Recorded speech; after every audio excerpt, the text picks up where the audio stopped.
চাঁদ-রাতটা হওয়ার কথা ছিল কেমন আর হয়ে গেল কেমন। জীবন আসলে কখন কি হবে শুধু আল্লাহই জানে। তারপরেও সব কিছুর জন্য আলহামদুলিল্লাহ, আল্লাহ যখন যে পরিস্থিতিতে রাখে তাতেই আমরা খুশি।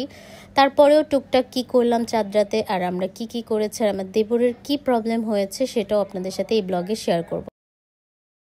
আসসালামু আলাইকুম সবাইকে। চাঁদ-রাতটা শুরু হয়েছিল ঠিক এইভাবেই, গরুর মাংস রান্না করতেছিলাম, খুব হ্যাপি ছিলাম। হঠাৎ করে এই রান্না করতে করতে আমার দেবর ডাকতেছে, ওর শরীর খুবই খারাপ লাগতেছে, ওর আসলে বাড়িতে যাওয়ার কথা ছিল। তো আমি ভাবছি ও খেয়ে হয়তো বা যাবে। তারপর তাড়াতাড়ি ওর ভাইকে কল দেই, দেন হচ্ছে ওর ভাইয়া আসে, ওকে হসপিটালে নিয়ে যায়। আর এই যে আমি তাড়াহুড়া করে রান্না বান্না শেষ করে জাস্ট আধা ঘন্টার মধ্যে গোসল টোসল করে বের হয়ে গেছে আমিও ইয়াশাকে নিয়ে, কারণ আপনাদের ভাই অলরেডি ওকে হসপিটালে অ্যাডমিট করে ফেলছে।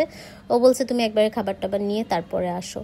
মূলত ওর যে প্রবলেমটা হয়েছে, ওর হচ্ছে মাথা ঘুরে পড়ে গিয়েছে এবং ওর শরীর প্রচণ্ড দুর্বল, ওর ভিটামিন নেই। কারণ হচ্ছে ও ছোট মানুষ, তো একটা মাস একটা জায়গায় কাজ শিখতেছিল, এই জন্য হচ্ছে ও মানে খাওয়া দাওয়া ঠিক মতো করেনি। আর ওর হচ্ছে প্রেশার লো হয়ে গিয়েছে, এই জন্য ওর এই অবস্থা। যাই হোক, সবাই ওর জন্য দোয়া করবেন, ওর শরীরটা যেন আল্লাহ তাড়াতাড়ি সুস্থ করে দেয়। আর মূলত ওর যে প্রবলেমটা হয়েছে, ও একদম ঠিক মতো খাওয়া দাওয়া করে না, মানে এইটা একদমই ইনরেগুলার। ও রাতে খেতেই চায় না, এরকম একটা অবস্থা।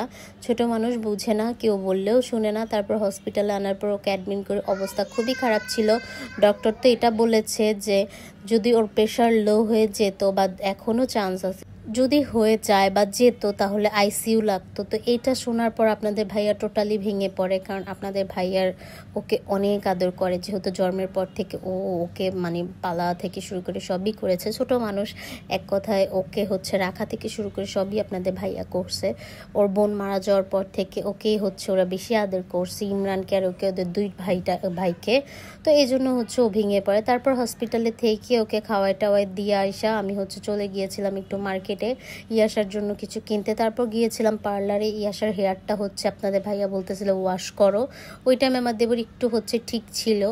তারপর হচ্ছে কি করার, জীবন তো সত্যি কথা জীবনের মতো চলবে, তাই না? যত কাজই থাক, যে যতই অসুস্থ হোক, আসলে আমাদের কাজগুলো আমাদের করতেই হবে। তখন আমার দেবর একটু সুস্থ হয়, সুস্থ বলতে একটু ভালোর দিকে যায়। ও বলতেছিল ভাবি যান আপনারা। তারপর আমরা চলে আসি। তারপর ইয়াশার হেয়ারটা ওয়াশ করে আমরা চলে গিয়েছিলাম ওইখানে নিচেই পাস্তা ক্লাবে। আমি খাইনি, আমার ভাবি হচ্ছে খেয়েছে, আর ইয়াশা হচ্ছে খেয়েছে পাস্তা। তারপর হচ্ছে এখানে রিহান অনেক জ্বালাইতেছিল, মানে এক কথায় তাকে পাস্তা দিতেই হবে, কিন্তু সে পাস্তা খেতে পারে না, কিন্তু তাকে পাস্তা দিতে হবে। দেখেন, ও কিন্তু খেতে পারে না, কিন্তু তার হচ্ছে মানে হাতে নিতে হবে, বা আমরা যেটা খাচ্ছি তাকে সেটা খেতেই হবে। তারপর আর কি করার, আমি একটা পাস্তাই অর্ডার করেছিলাম আর 2টা কোক। আমি জাস্ট কোকটা খেয়েছি, কারণ মন মানসিকতা খুবই বাজে ছিল। তারপর আমরা 8টার দিকে বাসায় আসি। বাসায় আসার পর আমি যেটা করি, সবার আগে হচ্ছে সেমাই বসায় দিই, কারণ আমি জানি যে যে পরিস্থিতি হোক আল্লাহ ভালো একটা কিছু করবেই। আর তখন আপনাদের ভাইয়া ফোন দিয়ে অলমোস্ট আমাকে বলছে যে ইরফান একটু সুস্থ। এর মধ্যে আমি আবার আমার দেবরের জন্য রান্নাবান্নাও করে ফেলছি, ওর জন্য জাউ ভাত করেছি, কলার ভর্তা করেছি, সব কিছু আমি রান্নাবান্না করে তারপর হচ্ছে সেমাইটা বসায় দিছি। দেখেন একটা মানুষ কত কিছু মানে করতে পারে। এই যে সকাল থেকে রান্না বান্না করে হসপিটালে গিয়েছি, আবার হসপিটাল থেকে এসে মেয়েকে পার্লারে নিয়ে গিয়েছি, তারপর বাসায় আসার পর দেবরের জন্য রান্না করে, বাসা সবার জন্য রান্না করে, আবার এখানে হচ্ছে আমি সেমাই রান্না করতেছি রাতের জন্য। আমি না সবসময় একটা কথা মনে রাখি যে জীবনে যাই হয়ে যাক, নিজেদেরকে নিজেদের মতোই চলতে হবে। যেহেতু কালকে ঈদের মতো একটি স্পেশাল দিন আমাদের মুসলিমদের জন্য, তো এটা যত যাই হোক আমাদের তো মানে পালন করতেই হবে। ঈদ তো আমাদের পালন করা অবশ্যই মানে করতেই হবে। আর এখন আমার দেবর একটু সুস্থ, এজন্য আমরা তেমন কিছুই করি নেই, বাট আমরা হচ্ছে কি বলে সেমাইটা তো রান্না করতে হবে। আমার শাশুড়ি অলমোস্ট চলে এসেছে, তো মা বলল রান্না করলে কর, সমস্যা নেই। আর আমি চাচ্ছিলাম যে ইরফানকে আমরা একটু ঈদ একটা ভাইব, ও যেন মনে কষ্ট না পায় যে ওর জন্য আমাদের ঈদটা নষ্ট হয়ে যাচ্ছে, এটা যেন ফিল না করে। দ্যাটস ওয়াই হচ্ছে আমি মানে সেমাই টেমাই রান্না করে হসপিটালে নিয়ে যাবো ঈদের দিন, এজন্য সবই রাত্রে রান্না করে ফেলতেছিলাম।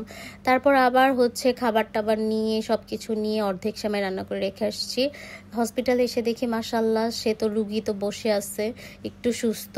তারপর মনটা একটু শান্তি হলো, তখন একটু রিল্যাক্স হলাম। তারপর আড়ংয়ে গিয়েছিলাম, বললাম না মন ভালো নাই দেখে তেমন কোনো ক্লিপটি নেই, যে ছোট ছোট কয়েকটা ভিডিও দিয়ে আজকের ব্লগটা আমি তৈরি করেছি। আড়ংয়ে যে হচ্ছে আপনাদের ভাইয়ার জন্য একটা পায়জামা নিয়েছি। আর এইখানে হচ্ছে আপনার ভাইয়ার হসপিটালের পাশেই এই অবস্থা, মানে একজনের মানে আইসিইউতে নিয়ে যাচ্ছে। আসলে এই জিনিসগুলো আর ভালো লাগে না।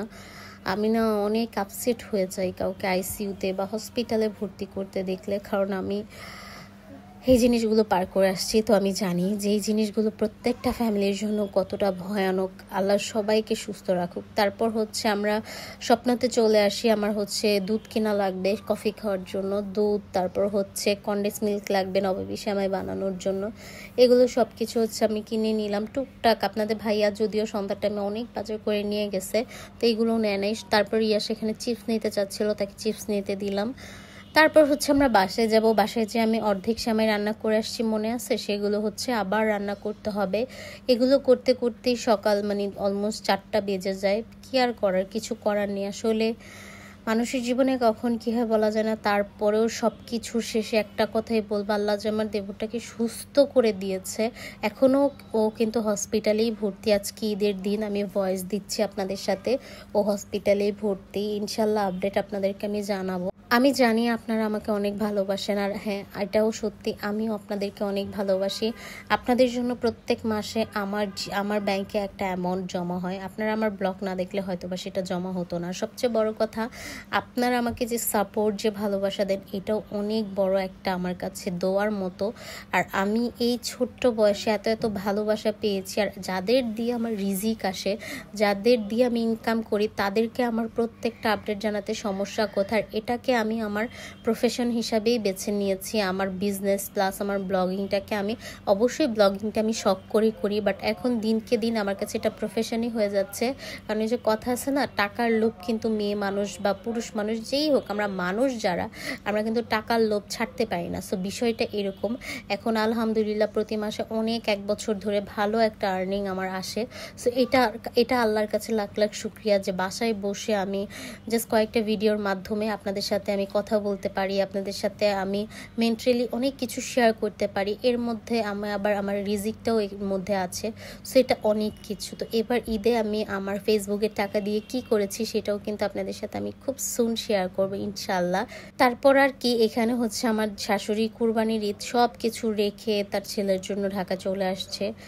কিচ্ছু করার নেই, জীবন তো জীবনের মতোই চলবে। বাট কাছের মানুষগুলো অসুস্থ থাকলে সেটা জীবনের সব থেকে দুঃসময়, সব থেকে খারাপ সময়। আর এই খারাপ সময়টাতে আপনার পাশে যে থাকবে, আমি মনে করি সেই আসল বন্ধু। এই যে দেখেন, আমার সব সেমাই রান্না শেষ। আমি বারবার আমার ভাই ভাবিকে বলেছি, তোমরা চলে যাও বাসায়, কারণ হচ্ছে আমাদের জন্য তোমাদের ঈদটা তোমরা কেন নষ্ট করবা। আমরা হাতে মেহেদি দিব না, কোনো কিছুই করব না, আমাদের বাসায় ঈদ কোনো বাইবই থাকবে না, তোমরা চলে যাও। বাট আমার ভাই বলেছে ইম্পসিবল, তুই ছাড়া কে আছে। আমার ভাবি এই কথাটা প্রথম বলছে যে তুমি ছাড়া আমাদের কেউ নাই, সো তোমাকে রেখে আমরা কেন যাব। আর ইরফান অসুস্থ, আমরা এখানে না থাকলেও তো আমরা আসতাম নারায়ণগঞ্জ থেকে। সো সবাই আমাদের জন্য দোয়া করবেন। ঈদের ব্লগ কালকে।